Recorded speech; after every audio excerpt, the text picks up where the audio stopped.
यह विधि से समीकरणों को कैसे हल करते हैं। हमारे पास दो समीकरण दिए हैं, ये पहला समीकरण और दूसरा, दोनों को हम नंबरिंग दे दी, पहले को एक और दूसरे को समीकरण 2 डाल दिया। हम क्या करेंगे, हमने बारी बारी से समीकरण 1 लेते हैं। हम पहले समीकरण 1 लेने पर, या टेकिंग इक्वेशन 1, समीकरण 1 लेने पर, टेकिंग इक्वेशन 1, हम समीकरण 1 लेते हैं। और हमने करना क्या है ना, हमने दो अलग अलग वैल्यूज़ हमने निकालनी है। एक तो हम यहाँ पर ऐसे टेबल बना देंगे और इस टेबल में ऐसे हम यहाँ इसके 2, 3, 4 हमने खाने बना दिए, और ये हम इसकी 3 वैल्यू निकाल देंगे। यहाँ x और ये y, यहाँ x और ये y। ये वाला जो पार्ट है, ये वाला पार्ट, ये समीकरण 1 के लिए, और ये वाला पार्ट जो समीकरण 2 के लिए, इसकी वैल्यू हम निकालेंगे। जैसे यहाँ हमारे पास हमने समीकरण 1 हमने लिया, और समीकरण 1 लेने पर यहाँ हम किसी एक की वैल्यू निकाल देंगे। सपोज हम x की वैल्यू निकालते हैं, x is equal to 6 minus 3y। ये हमारे पास x की वैल्यू निकालने का एक चाबी बन चुकी है। हम यहाँ x की वैल्यू क्यों निकाल रहे हैं ना, क्योंकि जब हम x की वैल्यू निकालेंगे तो यहाँ बटे में कुछ नहीं आएगा।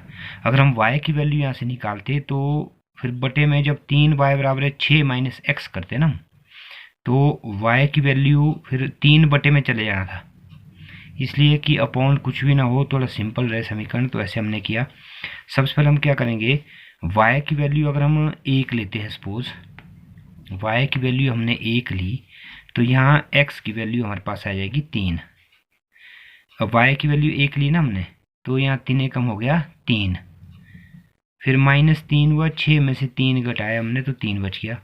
अगर हम y की वैल्यू अगर हम 2 लेते हैं, y की वैल्यू अगर हम 2 लेते हैं, तो यहाँ हो जाएगा y की जगह 2 होगा ना, 3 दूने 6, 6 में से 6 घटाया क्या हो गया 0। अगर हम y की वैल्यू सपोज 0 लेते हैं, यहाँ अगर y हमने 0 लिया, ये पूरा 0 बन गया, यानी ये वैल्यू आ गई हमारे पास फिर 6। ऐसे ही हम समीकरण 2 भी लेते हैं, यानी समीकरण 2 लेने पर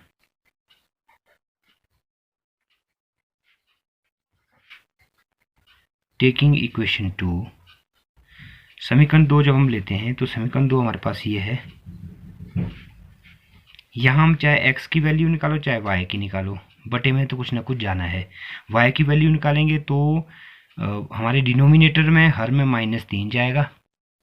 अगर हम x की वैल्यू निकालते हैं तो डिनोमिनेटर में 2 जाएगा, तो हम यहाँ -3 ना नीचे जाए, हम x की वैल्यू यहाँ भी निकालते हैं।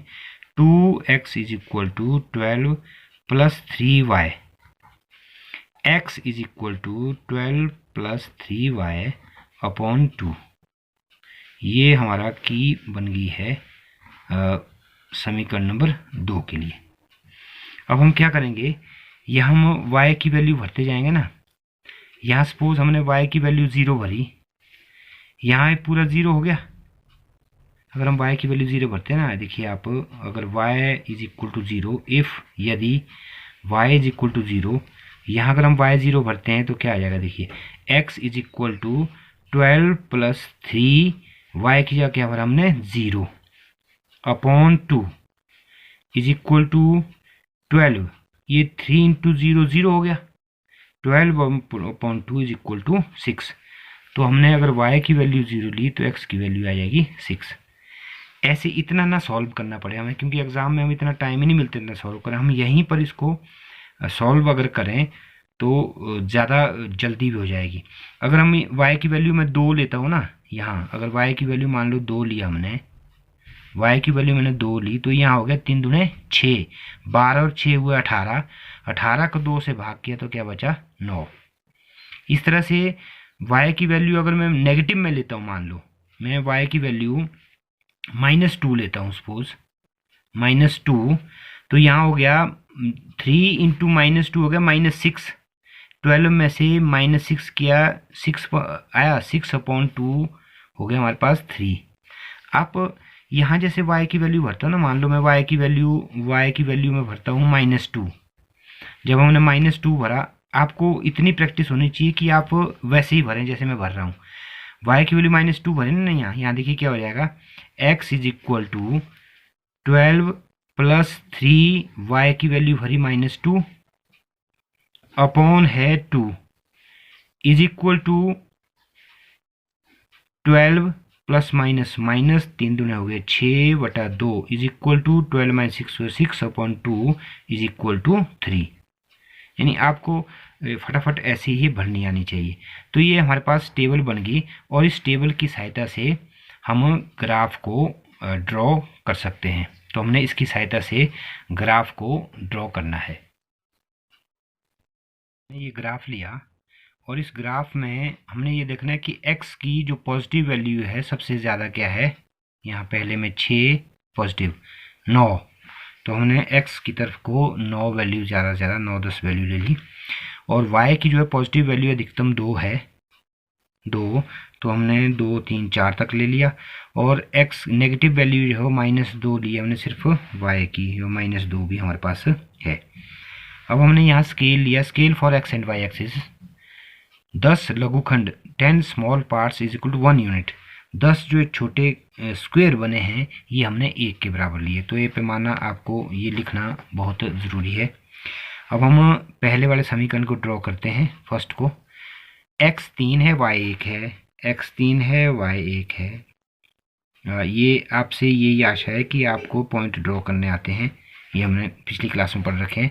x0 y2 x0 y2 x0 and 2, इस तरह से 6 और 0 x6 and y0, x6 यहाँ है y0, ये 6 और 0।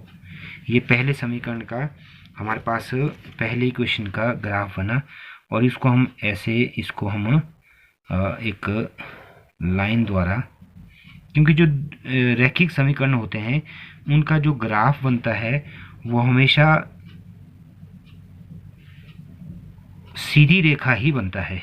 तो ऐसे हमने ये ग्राफ बना दिया और इसके ऊपर लिखना भी हमने किसका ग्राफ है, ये समीकरण था हमारे पास x + 3y = 6, यानी पहले समीकरण का ग्राफ था ये।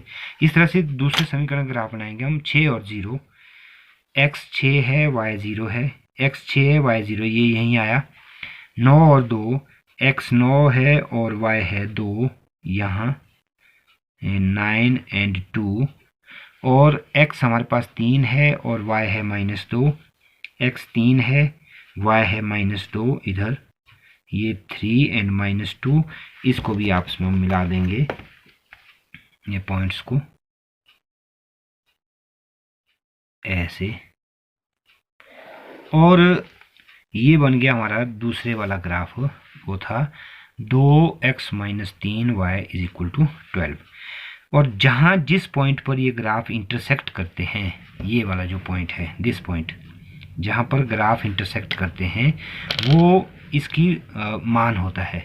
हम लिख सकते हैं कि ग्राफ 6 0 पर प्रतिच्छेद करते हैं,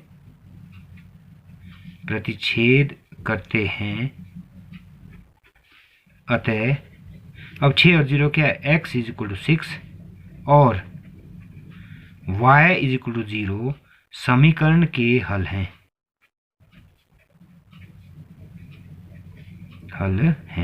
अगर आप इंग्लिश में लिखना चाहते हैं तो आप ये लिखेंगे the graphs of two equations, the graphs of pair of linear equations intersect at point 6 and 0, therefore x = 6 and y = 0 are the solutions of given pairs of equations। तो इस तरह से हमने ग्राफ ये करने हैं। और आपको जो कंडीशंस 3 हमने कंडीशंस पढ़ी थी, उन कंडीशंस में यही था कि यदि a1/a2 b1/b2 के बराबर नहीं है तो ग्राफ इंटरसेक्ट करते हैं। वो कंडीशन आपने खुद देख लेना और ऐसे हम इस ग्राफ को कर सकते हैं। ये सिंपल सिंपल सिंपल प्रश्न था, ये बहुत सिंपल। अगर आपको ग्राफ बनाने आते हैं तो इस क्वेश्चन में कोई ऐसी दिक्कत नहीं थी। और जो बात है, क्वेश्चन और था हमारे पास, वो बॉल और बैट वाला जो क्वेश्चन था, उसमें हमने जो बैट है, बैट की जो कॉस्ट है, बैट का मूल्य हमने माना बैट का मूल्य, let the cost of bat is equal to X. और इसी तरह से माना बैट गेंद थी बॉल, गेंद का मूल्य cost of ball is equal to Y R S. अब पहले जो समीकरण बना, 7 बैट और 6 गेंदों का मूल्य 3800। 7 बैट का मूल्य हो जाएगा 7x, क्योंकि एक बैट का मूल्य x है तो 7 का 7x प्लस, और 6 गेंदों का मूल्य, इनका टोटल वैल्यू आ गई 3800। ये समीकरण आपका 1 बन जाएगा। इस तरह से 3 बैट प्लस 5y, 5 गेंदों का मूल्य है 1750, तो ये समीकरण 2 बन जाएगा। तो इन समीकरणों को भी आपने ऐसे ही समीकरण 1 लेना, उसमें इस टेबल की तरह, जैसे ये टेबल है, यहाँ आपने समीकरण 1 की वैल्यू निकालनी और इक्वेशन 2 की वैल्यू निकालनी, और दोनों का ग्राफ ठीक इसी तरह से बनाना। कोई नई टेक्निक इसमें कुछ भी नहीं है। आपको सिर्फ कैलकुलेशंस में फास्ट होना पड़ेगा। अगर आपको कैलकुलेशंस करनी आती है तो you can do this questions very easily. आप इस प्रश्न को बड़ी आसानी से कर पाएंगे। थोड़ा कैलकुलेशंस में बड़ी है तो कैलकुलेशन आपको करनी आनी चाहिए, और तरीका ये है जो आपको बताया गया है। Thank you.